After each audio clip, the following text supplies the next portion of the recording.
Кенесары туған кезінде кішкентай болған екенді, сары қызыл шашты болған. Сондықтан сондағы бір қожа кісі, би кісі айтыпты, өзі кішкентай, өзі сары, Кенесары. Дулаттар, шапыраштылар, үйсіндер, наймандар бәрі жиналып келеді, батырлары жиналып келіп Кенесарыға қосылады. Оның алдында ұлы жүздің барлық үлкендері, сұлтандары, билері келіп амандасып сәлем беріседі.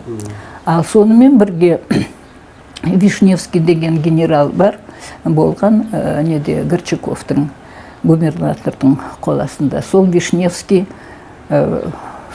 Кенесары келіп үлкен жүзді тағда өзіне үгіттеп алмасын, ертерек мен барып оларды үгіттейін деп, Вишневский қабаттасып келеді де, сол сұлтандардың барлығын, билердің барлығын жинап алып, керісінше уәде бергізіп қаттарын алады, қолдарын алады.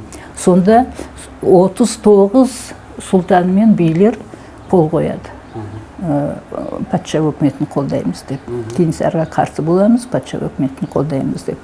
Ол енді Вишневскийдің істеген жұмысы.